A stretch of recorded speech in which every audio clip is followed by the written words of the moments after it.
नमस्कार मित्रहो, मी ऋषिकेश मीरा मुट्रावरकर आणि पुनश्च स्वागत करतो तुमचं आपल्या लाडक्या यूट्यूब चॅनलवर बायो विथ ऋषी सर, ज्यामध्ये आपण cell the unit of life हा चॅप्टर बघत होतो. आणि त्यामध्ये आज आपण आपल्या या चॅप्टरचा नेक्स्ट टॉपिक कंटिन्यू करणार आहे, ज्यामध्ये आज बघणार आहे आपण प्लाझ्मा मेम्ब्रेन और cell membrane and its function. म्हणजे प्लाझ्मा मेम्ब्रेन ज्याला आपण सेल मेम्ब्रेन म्हणत आहे, त्याचे जे फंक्शन्स आहेत ते आपल्याला आज कंटिन्यू करायचे आहेत. पण तत्पूर्वी ते चॅप्टर हा जो टॉपिक आहे आजचा हा कंटिन्यू करण्यापूर्वी लास्ट लेक्चरमध्ये मी तुम्हाला काही MCQ दिले होते होमवर्क म्हणून, ते तुम्हाला सॉल्व्ह करायचे सांगितले होते आणि कमेंट सेक्शनमध्ये तुम्हाला कमेंट्स करायचे होतं. काही जणांच्या कमेंट्स आलेल्या आहेत, पण आपण त्याचे एक्झॅक्ट आन्सर काय आहेत हे आपल्याला आता बघायचं आहे. बघा, सर्वात पहिला जो MCQ होता ज्याच्याबद्दल आपण बोलत आहे, ठीक आहे, ते काय होते की in some photosynthetic prokaryotes pigment content structure is.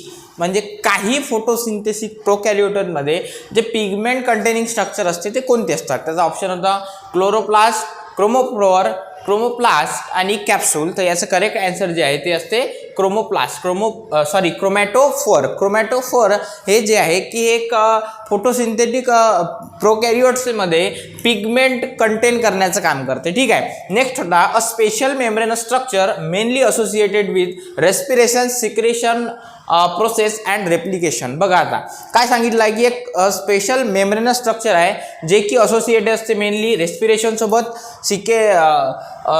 Secretion process सोबत आणि रिप्लिकेशन सोबत. त्याचे खाली चार तुम्हाला ऑप्शन होते, त्याचं करेक्ट आन्सर आहे मिसोझोम्स.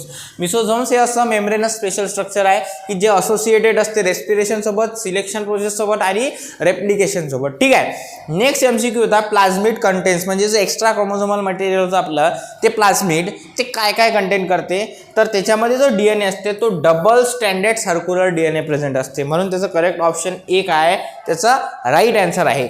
Which of the following is not a structure found in the bacteria. बॅक्टेरियामध्ये खालीलपैकी कोणतं स्ट्रक्चर फाउंड होत नाही, तर त्याचं जे करेक्ट आन्सर आहे ते म्हणजे प्लाझ्मिड. बॅक्टेरियामध्ये प्लाझ्मिड प्रेझेंट नसतो. Which of the following is not a surface structure found in the bacteria. म्हणजे बॅक्टेरियामध्ये सरफेस स्ट्रक्चर कोणतं फाउंड नसते, तर प्लाझ्मिड्स आहे. ठीक आहे. These are the answers of our MCQ. जर तुम्ही नोट केलं नसेल तर नोट करून घ्या.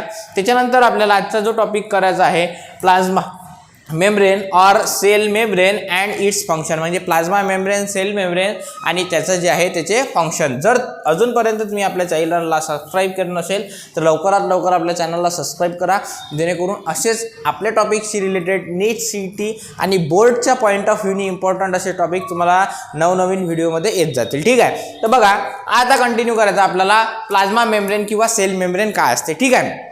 Plasma membrane is an absolute requirement for all living organism. बघा प्लाझ्मा मेम्ब्रेन काय की सगळ्या लिव्हिंग ऑर्गॅनिझमची एक रिक्वायरमेंट आहे, ज्याला आपण म्हणतो as it is responsible for the relationship of a cell with the outside world. म्हणजे तुमची जे प्लाझ्मा मेम्ब्रेन आहे किंवा सेल मेम्ब्रेन आहे, तुमच्या आउटसाइड वर्ल्डसोबत कॉन्टॅक्ट येणारी अशी मेम्ब्रेन आहे, म्हणून ते एक इम्पॉर्टंट आपल्यासाठी आहे.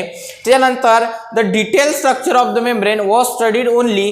बघा आता जे डिटेल स्ट्रक्चर आहे तुमच्या प्लाझ्मा मेम्ब्रेनचं किंवा सेल मेम्ब्रेनचं हे केव्हा स्टडीड करायला, only after the invention of electron microscope in 1950s. म्हणजे 1950s मध्ये जेव्हा इलेक्ट्रॉन मायक्रोस्कोपचा शोध लागला तेव्हा तुमचं जे प्लाझ्मा मेम्ब्रेन आहे त्याचं डिटेल स्टडी त्याच्यामध्ये करण्यात आला होता. ठीक आहे. त्याच्यामध्ये काय त्याचा डिटेल स्टडी करण्यात आला होता. ठीक आहे. मीन व्हाईल आणखी काय सांगितलं आहे, chemical studies on the cell membrane embedded the scientist to deduce the possible structure of the plasma membrane. त्याच्यानंतर त्याच्यावर काय सांगितलं आहे, काही केमिकल स्टडीज करण्यात आल्या सेल मेम्ब्रेननं. काही सेल मेम्ब्रेन कशापासून बनली आहे, केमिकली त्याचं स्ट्रक्चर कसं आहे याचा शोध लागला. त्याच्यानंतर the chemical studies done especially on the human red blood cells. म्हणजे ह्या ज्या केमिकल स्टडीज आहेत प्लाझ्मा मेम्ब्रेनशी रिलेटेड मेनली कोण्या सेलवर करण्यात आल्या, तर ह्युमन मधला रेड ब्लड सेल ज्याला आपण RBCs म्हणतो. Enabled the scientist to deduce the possible structure of plasma membrane. म्हणजे प्लाझ्मा मेम्ब्रेनचे पॉसिबल स्ट्रक्चर डिड्यूस करण्यासाठी सायंटिस्टनी मेनली स्टडी कशावर केला, तर ह्युमनच्या रेड ब्लड सेल्सवर. ठीक आहे. त्यानंतर on the basis of this studies scientist found that the cell membrane is compose of lipid. म्हणजे ह्या सगळ्या ज्या स्टडी झाल्या या स्टडीवर सायंटिस्टना हे आढळून आलं की हे जे सेल्स मेम्ब्रेन आहे हे लिपिड्स पासून बनलेली आहे, दॅट आर अरेंज इन अ बायलेअर. आणि जे लिपिड जे आहेत ते 2 लेअरमध्ये अरेंज झालेले आहेत. ठीक आहे. This lipids are arrange within the membrane with the polar head towards the towards the outer side and hydrophobic tail towards the inner side. म्हणजे बघा ह्या ज्या लिपिडच्या लिपिडच्या दोन लेअरची जी अरेंजमेंट आहे ही कशी आहे त्याच्यामध्ये सांगितलं आहे की this lipid are arrange within the membrane with the polar head toward the outer side. म्हणजे त्याचा जो पोलर हेड असेल तो आउटर साइडला असेल आणि त्याचा जो हायड्रोफोबिक टेल असेल तो काय असेल त्याच्या इनर साइडला असेल. अशा टाईपमध्ये त्याची काय झालेली आहे अरेंजमेंट सांगितली आहे तुमच्या प्लाझ्मा मेम्ब्रेनची. ठीक आहे. The polar end interact with water and called hydrophilic. म्हणजे त्याचा जो पोलर एंड आहे तो कोणासोबत इंटरॅक्ट करेल तर तो वॉटर सोबत इंटरॅक्ट करेल आणि म्हणून त्याला आपण काय म्हणू hydrophilic. This ensures that the non polar tail saturated hydrocarbons और hydrophobic tail is protected from the aqueous environment. आणि त्याच्यानंतर तुमचं जे नेक्स्ट आहे की नॉन पोलर एंड जो आहे नॉन पोलर टेल ज्याला म्हणतो की हे सॅच्युरेटेड हायड्रोकार्बन्स किंवा हायड्रोफोबिक टेल पासून बनलेली आहे हे तुम्हाला ॲक्वियस मीडियम पासून प्रोटेक्ट करण्याचं काम करते. ठीक आहे. त्याच्यानंतर बघा आणखी काय सांगितलं आहे की later biochemical investigation clearly revealed that the cell membrane also possess proteins and carbohydrates. बघा त्याच्यानंतर आणखी काय सांगितलं की त्याचे जे बायोकेमिकल स्टडी झाला बायोकेमिकल इन्व्हेस्टिगेशन झालं त्याच्यात क्लिअरली आपल्याला समजलं की या सेल मेम्ब्रेनला आणखी प्रोटीन सुद्धा प्रेझेंट असतात आणि कार्बोहायड्रेट्स सुद्धा त्याच्यामध्ये प्रेझेंट असतात. The ratio of protein and lipid varies considerably in different cell type. म्हणजे जे प्रोटीनचा आणि लिपिडचा जो समजा रेशोचा जर विचार केला तर हा प्रत्येक सेलमध्ये डिफरंट येईल हा व्हॅरी करणार आहे. In human being the membrane of the electrolyte RBCs. म्हणजे जे ह्युमन बिंगच्या इलेक्ट्रोसाइटचा विचार केला आरबीसीचा विचार केला तर त्याच्यामध्ये ॲप्रॉक्झिमेटली काय सांगितलं ॲप्रॉक्झिमेटली 52% प्रोटीन्स असतात आणि 40% त्याच्यामध्ये काय असतात लिपिड्स असतात. ठीक आहे. 52% काय सांगितलं आहे त्याला प्रोटीन प्रेझेंट असतात आणि 40% त्याच्यामध्ये काय असतात लिपिड्स प्रेझेंट असतात. Depending on the case of extraction membrane proteins can be classified as integral or peripheral. म्हणजे बघा आता काय सांगितलं आहे केस ऑफ एस ऑफ इंटरॅक्शन म्हणजे एक्स ऑफ एक्स्ट्रॅक्शनवर मेम्ब्रेनस प्रोटीनला आपण दोन प्रकारे त्याला क्लासिफाय करतो. एक म्हणजे इंटिग्रल प्रोटीन आणि दुसरं काय peripheral protein. The peripheral protein lie on the surface of the membrane. म्हणजे जे पेरिफेरल प्रोटीन असतात ते त्याच्या मेम्ब्रेनवर राहतात. While the integral protein are partially totally burns into the membrane. म्हणजे दोन प्रकारचे प्रोटीन तुम्हाला सांगितलं आहे तिथं. एक म्हणजे त्याचं इंटिग्रल आणि दुसरं पेरिफेरल. इंटिग्रल प्रोटीनबद्दल बोलायचं झालं तर हे मेम्ब्रेनवर सरफेसवर प्रेझेंट असतात आणि पेरिफेरल प्रोटीन जे आहेत ते मेम्ब्रेनच्या आतमध्ये प्रेझेंट असतात. ठीक आहे. The integral proteins which run through म्हणजे जे इंटिग्रल प्रोटीन्स आहेत ते रन करतात through out the lipid बायलेअर.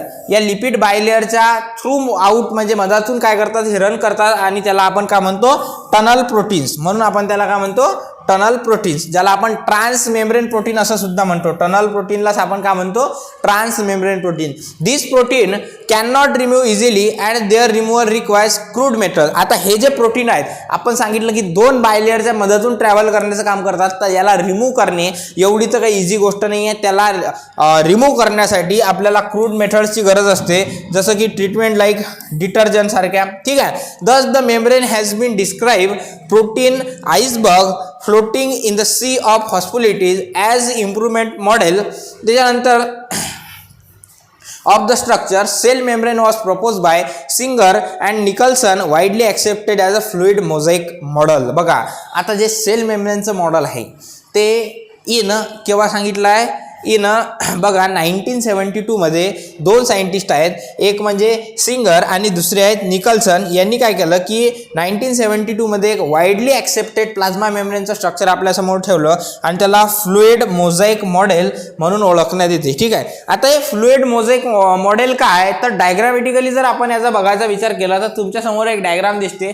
That is the cell membrane fluid mosaic model. म्हणजे सेल मेम्ब्रेनचं फ्लुइड मोझाईक मॉडेल आहे. ठीक आहे. त्याच्यामध्ये तुम्हाला स्ट्रक्चर दिसते ग्लायकोलिपिड आहेत कार्बोहायड्रेट्स आहेत ग्लायकोप्रोटीन्स आहेत त्याच्यानंतर ग्लोब्युलर प्रोटीन आहेत हायड्रोफिलिक पोलर हेड्स तुम्हाला हे दाखवलेले आहेत इथं. ठीक आहे. त्यानंतर तुमचा हायड्रोफोबिक ज्याला आपण नॉन पोलर टेल्स म्हटलेला आहे हे फॉस्फोलिपिडची बायलेअर ही एक लेअर आणि ही दुसरी लेअर. ठीक आहे. त्यानंतर हे इंटिग्रल प्रोटीन मेम्ब्रेन त्याच्यानंतर हे पेरिफेरल मेम्ब्रेन प्रोटीन्स आणि याच्यामध्ये कोलेस्ट्रॉलचे डिपॉझिशन तुम्हाला दाखवलेलं आहे. That is the well accepted model of cell membrane of fluid mosaic model. ठीक आहे. त्याच्यानंतर बघा आणखी काय सांगितलं आपल्याला की according to this the quasi fluid nature of lipids enables lateral movement of protein within the overall bilayer. आता या स्टडीनुसार according to this the quasi fluid nature of लिपिडचं क्वाझी फ्लुइड नेचर जे आहे हे काय करते, एनेबल करते लॅटरल मुवमेंट ऑफ द प्रोटीनच्या मुवमेंटसाठी एनेबल करते विदिन द ओव्हरऑल बायलेअर, म्हणजे बायलेअरच्या आतमध्ये. This ability to move within the membrane is measured as a fluidity. आता प्रोटीनची जे ॲबिलिटी आहे, जे दोन बायलेअरच्या मधून ट्रॅव्हल करते, त्याच ॲबिलिटीला आपण फ्लुइडिटी म्हटलेलं आहे.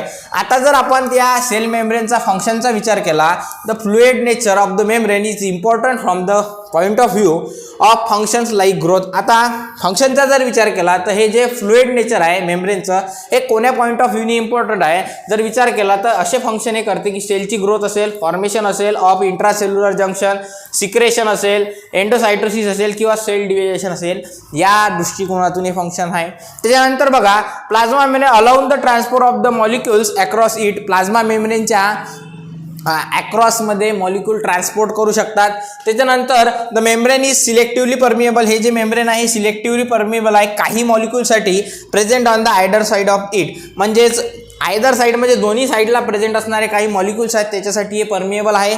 त्याच्यानंतर बघा the passage of substances across the cell membrane occurs by various membrane such as passive transport आणि ॲक्टिव्ह ट्रान्सपोर्ट. आता हे जे ट्रान्सपोर्ट होऊन राहिलं या लेअरच्या आयदर साईडला हे सुद्धा दोन मेथडने होते. एक पॅसिव्ह ट्रान्सपोर्ट असते आणि दुसरं काय असते, ॲक्टिव्ह ट्रान्सपोर्ट असते. ठीक आहे. आता पॅसिव्ह ट्रान्सपोर्ट आणि ॲक्टिव्ह ट्रान्सपोर्ट काय तर सुरुवातीला आपण बघू passive transport. Many molecules can move across the membrane, म्हणजे खूप सगळे मॉलिक्यूल असे आहेत की हे मेम्ब्रेनच्या अक्रॉसमध्ये ट्रॅव्हल करू शकतात, मूव्ह करू शकतात without any requirement of the energy, ज्याला कोणत्याच एनर्जीची गरज पडत नाही. And this is called as passive transport, म्हणजे कोणत्याही एनर्जीचा यूज न करता असे मॉलिक्युल्स त्या लेअरच्या लेअरला पास करतील, या साईडपासून त्या साईडपर्यंत ट्रॅव्हल करतील without the use of energy, त्या प्रोसेसला आपण पॅसिव्ह ट्रान्सपोर्ट म्हणू. Neutral soulmate may move across the membrane by the process of simple diffusion along the concentration gradient. बघा आता काही सबस्टन्सेस असे असतील की कॉन्सन्ट्रेशन ग्रेडियंटच्या बेसिसवर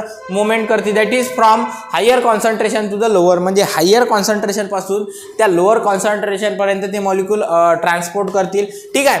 त्याच्यानंतर बघा water may also move across the plasma membrane from higher to the lower concentration. जे वॉटर आहे ते सुद्धा मुवमेंट करणार आहे कॉन्सन्ट्रेशन ग्रेडियंटच्या बेसिसवर हायर कॉन्सन्ट्रेशनपासून तर लोअर कॉन्सन्ट्रेशनपर्यंत. ठीक आहे. The movement of water bye diffusion through membrane is called as osmosis. बघा आता या डिफ्युजननी जे वॉटरची मुवमेंट होऊ राहिली त्या प्रोसेसला आपण ऑस्मोसिस म्हटलेलं आहे. As the polar molecule can not pass through the non polar bilipid layer they require a carrier proteins of the membrane to facilitate their transport across the membrane. आता काही मॉलिक्यूल जे आहेत पोलर मॉलिक्यूल आहेत जे या non polar लेअरमधून travel करू शकत नाही, त्याला ट्रॅव्हल करण्यासाठी काही प्रोटीनची गरज असते आणि त्या प्रोटीनच्या साह्याने ते त्याचं काय करतात, ट्रान्सपोर्ट करतात त्या मेम्ब्रेनच्या भोवती. ठीक आहे. दुसरं आहे ॲक्टिव्ह ट्रान्सपोर्ट. आता पॅसिव्ह ट्रान्सपोर्टमध्ये नो नीड ऑफ एनर्जी, कोणत्याच प्रकारची एनर्जीची गरज नव्हती. ॲक्टिव्ह ट्रान्सपोर्ट का म्हणते, it is an uphill movement of the material across the membrane where the solemate particle move against the concentration gradient. म्हणजे बघा ॲक्टिव्ह ट्रान्सपोर्टमध्ये काही असे मॉलिक्युल्स असतात की कॉन्सन्ट्रेशन ग्रेडियंटच्या अपोजिटमध्ये ते काय करतात, मूव्ह करतात. That is from their lower to the higher concentration, from the lower कॉन्सन्ट्रेशनपासून द हायर कॉन्सन्ट्रेशनपर्यंत ते ट्रॅव्हल करतात. ठीक आहे. Such a transport require energy which is obtain from the ATP, thus it is an energy dependent process. म्हणजे आता ह्यांची जे लोअर कॉन्सन्ट्रेशनपासून तर हायर कॉन्सन्ट्रेशनपर्यंत हे मूव्ह करू राहिले तर त्याला एनर्जीची गरज आहे. हे प्रेशर ग्रेडियंटच्या अकेन्स्टमध्ये मुवमेंट करू राहिले आणि यांना एनर्जीची गरज आहे. आणि एनर्जी कोणती तर आपल्या बॉडीमध्ये तयार होणारी ATP ॲडिनोसाईन ट्रायफॉस्फेट, आणि म्हणूनच त्याला आपण काय म्हणू राहिलो, ॲक्टिव्ह ट्रान्सपोर्ट. आपण ॲक्टिव्ह कशाला म्हणतो, ज्या कोण्या गोष्टीला ज्या कोण्या प्रोसेसला एनर्जीची गरज असेल त्याला आपण ॲक्टिव्ह प्रोसेस म्हणतो, आणि जिथं आपल्याला एनर्जीची गरज नसते, ATPची गरज नसते, त्याला आपण पॅसिव्ह ट्रान्सपोर्ट म्हणतो. ठीक आहे. This is all about the plasma membrane, cell membrane and its function, and the remaining topic we will be continue in the next lecture. ठीक आहे. तोपर्यंत अभ्यास करा, काळजी घ्या. जय हिंद, जय महाराष्ट्र.